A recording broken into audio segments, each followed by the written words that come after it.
We would like to thank the Commission on Narcotic Drugs for the opportunity to engage with you directly.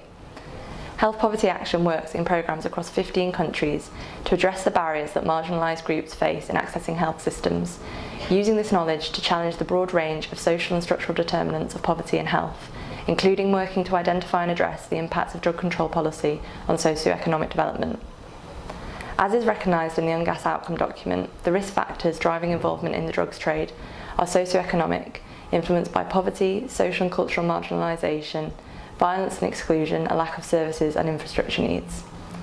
Health Poverty Action has recently conducted qualitative research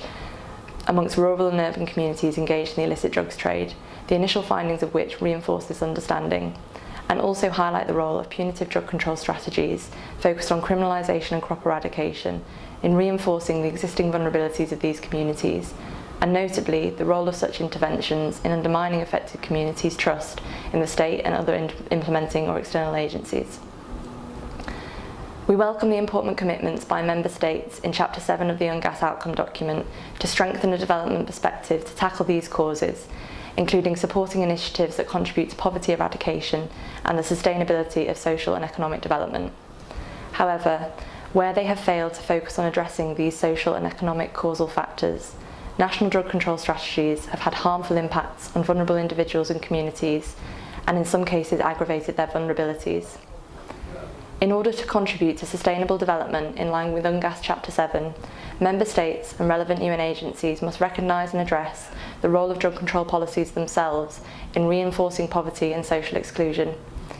They must address this policy incoherence and bring drug control policies in line with their commitments under the Sustainable Development Goals. Additionally, current drug control assessment mechanisms fail to measure the impacts of such policies and interventions on the welfare of vulnerable communities, obscuring the extent of these harmful side effects.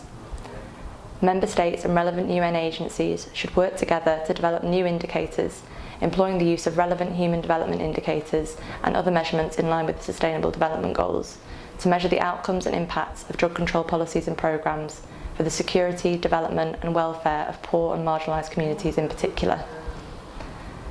The promotion of research by Member States and relevant UN agencies to better understand the factors contributing to illicit drug-related activities in urban and rural areas is vital to better addressing drug-related socio-economic issues and the specific vulnerabilities and needs of different affected communities, as is ensuring the engagement, empowerment and ownership of affected local communities in the design and implementation of sustainable development-focused interventions. However, as Health Poverty Action has found in our own research, progress towards achieving these objectives is limited by law enforcement and military-driven drug control policy interventions.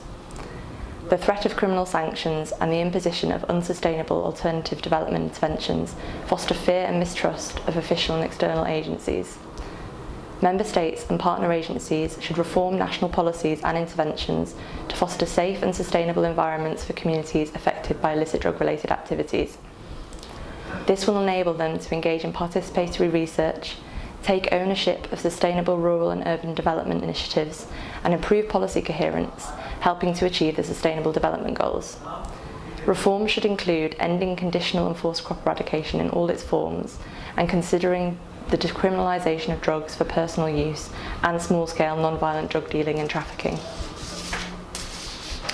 In order to achieve comprehensive sustainable development strategies that enhance the welfare of affected and vulnerable populations, Member States should actively engage with those governments and UN agencies, particularly UNDP, and members of other international and national civil society with experience and expertise in sustainable development initiatives,